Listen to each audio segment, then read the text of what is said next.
दूसरे पे आरोप प्रत्यारोप लगाने का समय हो सकता है, राजनीति करने का समय हो सकता है।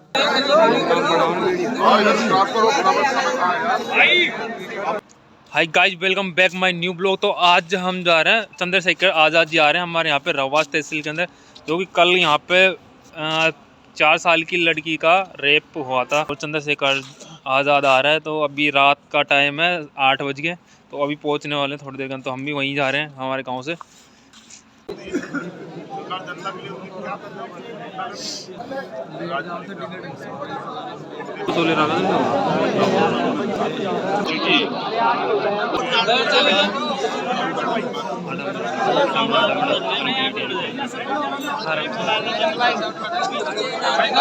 बोल रही तो स्टैंड लेकर मेरी आवाज आ रही है तुम्हें? शांत हो जाओ।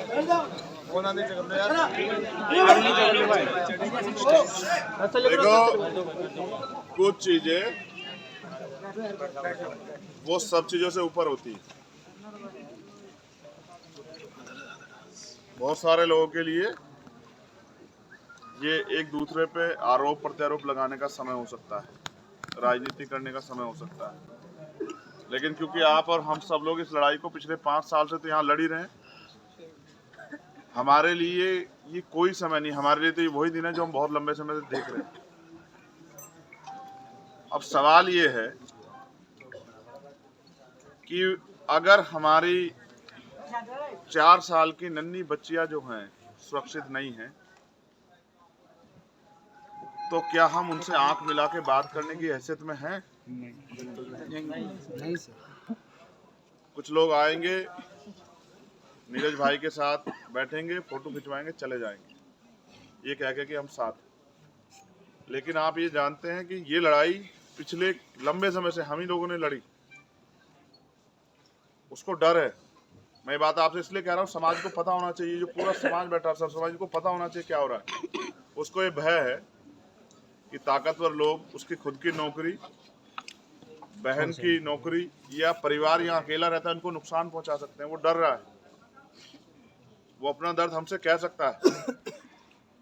मैं आपसे पूछना चाहता हूँ, उसके साथ इतना बड़ा अन्याय हुआ है, उसको डरना चाहिए कि आज? नहीं। डरना तो अपराधियों को चाहिए, डरना तो उनको गुंडों को चाहिए। लेकिन आज उसके दिल में अगर दहशत है, तो इसका मतलब क्या है कि क्या व्यवस्था है, कानून व्यवस्था यहाँ। और अगर चलो ये तो पुलिस में है, ये तो हिम्मत दिखाई उसने उसको पकड़ने की, उसके कारण उसका हाथ भी टूट गया। लेकिन सोचो आम आदमी की जिंदगी कैसी है राजस्थान में। क्या कोई बहन, कोई माँ किसी भी जाति धर्म की जा पाएगी थाने में? नहीं जा पाएगी। और जिन नेताओं को मदद करनी चाहिए थी, वो इनके साथ आ खड़े होकर वो उनका संरक्षण कर रहे हैं। मैं कठोर शब्दों में आपसे कह रहा हूं, ये अन्याय राजस्थान में बंद होना चाहिए।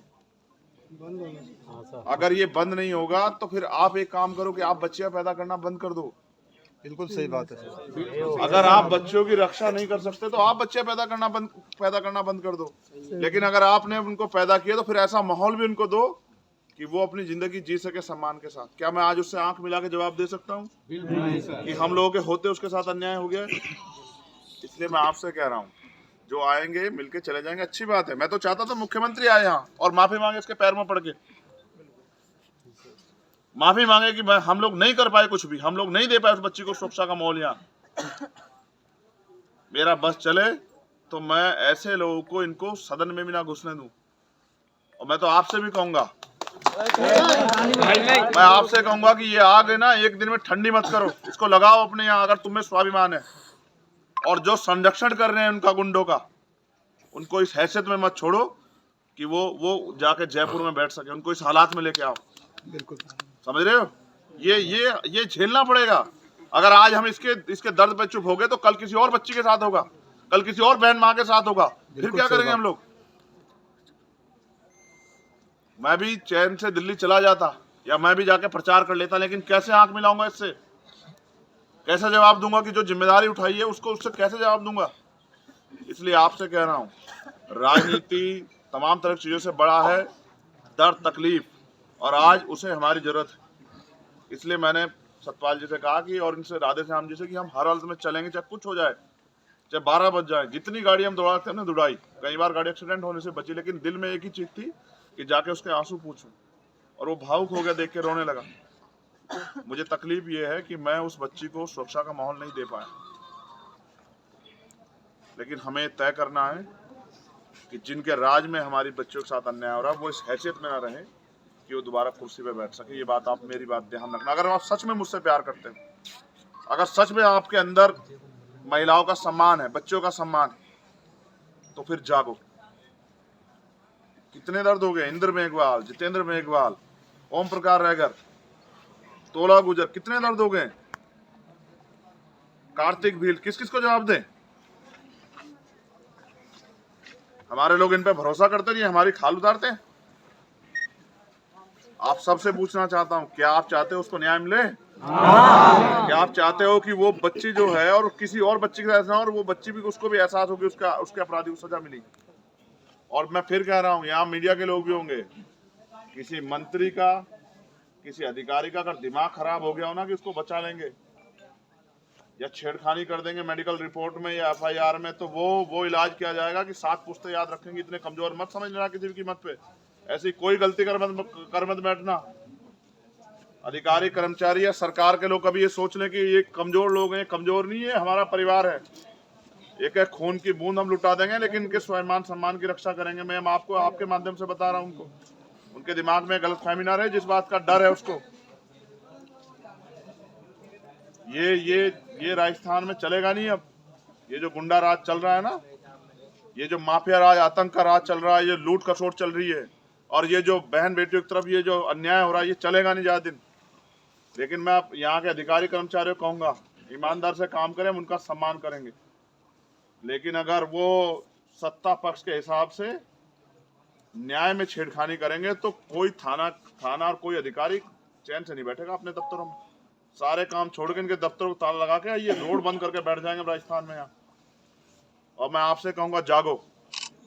और मैं जो हमारे सम्मानित यहाँ हैं, राधे श्याम जी और तमाम लोग, उनसे ये कहूंगा, भाई चेतराम जी, मैं सबसे ये कहूंगा, ये समय अपने परिवार के साथ खड़े होने का और उनको एहसास कराने का कि राजनीति से बड़ा भी हम सब लोग उनके साथ हैं, ठीक है। और मैं आपसे ये उम्मीद करूंगा कि उनको मेरी गैर मौजूदगी में उनको एहसास होना चाहिए कि चंद्रशेखर यही आप लोग के रूप में, ठीक है। यहाँ प्रशांत और ये सब लोग, नरेश मीरवाल, मुझे हर एक मिनट की रिपोर्ट चाहिए यहाँ की। अब मैं आ गया हूँ ना, बहुत सारे नेता मंत्री भागे भागे आएंगे, सत्ता विपक्ष सब लोग आएंगे, ठीक है, आएंगे। लेकिन मैं समझता हूँ ना, न्याय तब मिलेगा जब तक उसको सजा नहीं मिलती। तो हमें लड़ाई अंतिम पायदान तक लड़नी जब तक उनको सजा ना मिल जाए। और जो लोग जिनको बचाने का प्रयास किया जाएगा, हम उनको बचने नहीं देंगे। जिसने उसका हाथ तोड़ा वो भी नहीं बचेगा। और जो उसकी मदद कर रहे थे आरोप अपराधी को छिपाने के लिए, नरेश, मनोज, जो उसकी मदद कर रहे थे ना छिपाने के लिए, जो एविडेंस टेम्परिंग कर रहे थे, उनको भी जो है ना, उनके अपराध की सजा मिलनी चाहिए। और वो कोई हो, वो बचेगा नहीं। ये हमारी जागरूक लोगों की जिम्मेदारी। वो बच जाएंगे तो मैं आपसे नहीं, बिल्कुल नहीं बचेगा। ये कोई गली की बात नहीं है, पूरे देश में चली गई ये बात। कौन स्वीकार करेगा कि 4-4 साल की बच्चों को साथ अपमानित किया जा रहा है? और उसकी माँ को क्या जवाब दूं मैं? वो बहन है मेरी, क्या जवाब दूं उसको मैं? बिल्कुल सही बात है। वो रो के मुझसे पूछ रही है कि बताओ मैं अपनी बच्ची को क्या जवाब दूं, और मैं बताओ क्या जवाब दूं उसको? यही तो बात सर। तो मैं आपसे कह रहा हूं, जागो। आज इस घर तक आग आई है, कल किसी और घर तक आएगी। इसलिए बहुत आप लोगों ने 5 साल संघर्ष कर लिया, अब आप हिम्मत जुटाओ। ऐसे गुंडों को संरक्षण नहीं मिलना चाहिए। और मुझे नहीं पता कि उससे पहले उसने कितनी घटनाओं को अंजाम दिया होगा, और पता नहीं कोई ऐसा वीर होगा नहीं जो उसके खिलाफ लड़ा होगा, नीरज जैसा। क्योंकि जब वर्दी देखता है सामने, डर जाता है आम आदमी। इस वर्दी पे भरोसा करते हैं लोग, बहन बेटियां भरोसा करते हैं, कोई वर्दी वाला खड़ा है तो हम सुरक्षित हैं। लेकिन अब बताओ क्या भरोसा करोगे? तो मैं आपसे अनुरोध करूंगा, सब चीजों से ऊपर उठ के इस परिवार की रक्षा सुरक्षा की जिम्मेदारी और इसको न्याय दिलाने की जिम्मेदारी हम लोग अपने हाथ में लें, हर माध्यम से। चाहे वो बढ़िया से बढ़िया वकील करना हो, और चाहे इनकी सुरक्षा की जिम्मेदारी। अगर पुलिस नहीं करेगी, हाल तो करनी चाहिए थी पुलिस को सुरक्षा। क्या तुम्हारी सुरक्षा में उन्होंने कोई प्रबंध किया है? नहीं सर, कुछ भी नहीं किया। तुम्हारी सुरक्षा में कोई प्रबंध किया है? कल जब रास्ता आया था तो मैंने कहा भी था उनको लोगों को या कम से कम 2-4 रास्ता हम यहाँ है ना। अगले 2 घंटे में तुम्हारी सुरक्षा व्यवस्था में यहाँ लोग नहीं आए तो मुझे बता देना, मैंने तुमको बता दे दिया नंबर। मैं अभी बात करूँगा, अगले 2 घंटे में अगर यहाँ तुम्हारी सुरक्षा में लोग तैनात नहीं हुए, समझ रहे हो। और हम उनके भरोसे भी नहीं, हम अपनी सुरक्षा, मुकेश खड़ा, हम सुरक्षा करना जानते हैं। जब हम इतने बड़े समाज की सुरक्षा कर रहे हैं, अपने लोग सुरक्षा कर रहे हैं, तो हम इस परिवार की सुरक्षा भी कर सकते हैं। नहीं कर सकते बताओ। लेकिन फिर मैं कह रहा हूँ, अकेला मत मानना अपने आप को, बिल्कुल अकेला मत मानना। अगर खून की जरूरत पड़ी तो खून भी देंगे, लेकिन ये हमारा परिवार अपने आप को अकेला ना माने। तुम दोनों भाइयों सुन लो मेरी बात को, हम सब लोग साथ खड़े हैं। तुम्हें कोई भय है तो अभी बताओ मुझे, तुम्हें कोई डर है तो अभी बताओ मुझे। यहाँ हो मेरे पास, इधर आओ, दोनों इधर आओ।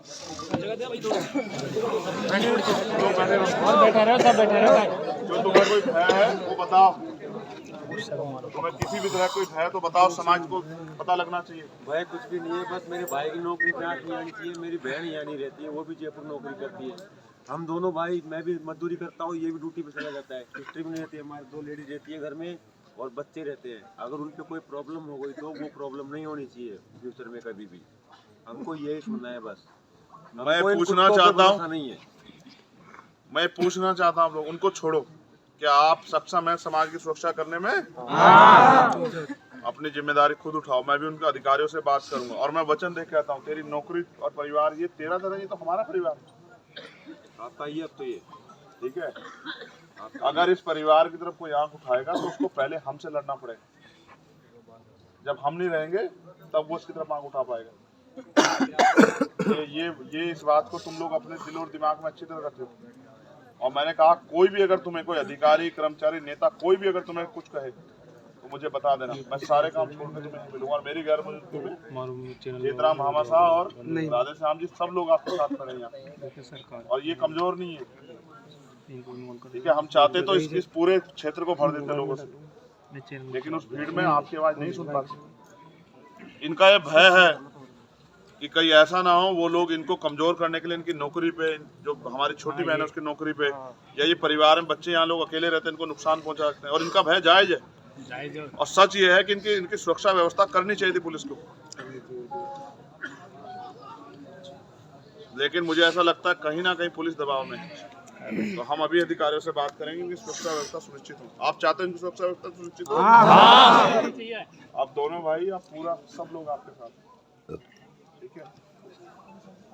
बिल्कुल हिम्मत मत मारो, मगर मैं तुमसे चाहूंगा कि आखिरी तक लड़के उसको न्याय दिलाना, आखिरी तक लड़ेंगे, ठीक है।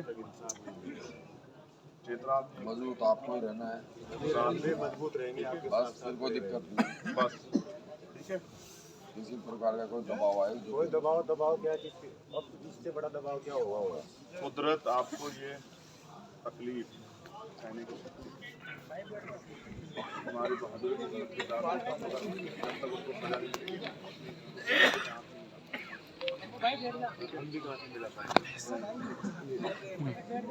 आड़ी में मन नहीं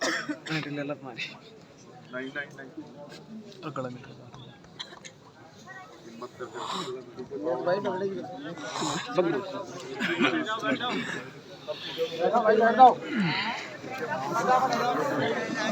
जो संरक्षण कर रहे हो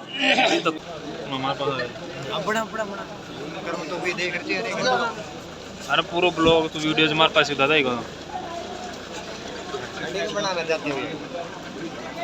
ये चंद्रशेखर जी जाते हैं हमारे यहाँ से भी रवा स्टेशन से। लटको को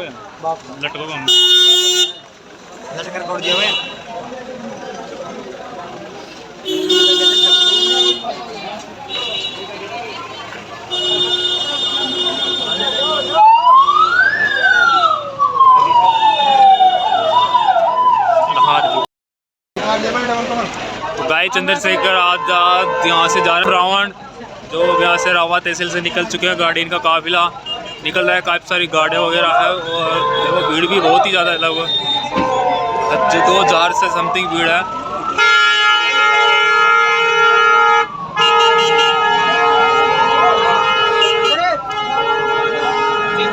हाँ गाइस हमारे यहाँ पे काफ़ी सब्सक्राइबर भी हैं यहाँ पे मिले हमको, और बहुत ही ज़्यादा काफिला बड़ा है यहाँ पे। हम भी देखते हैं यहाँ पे, और हम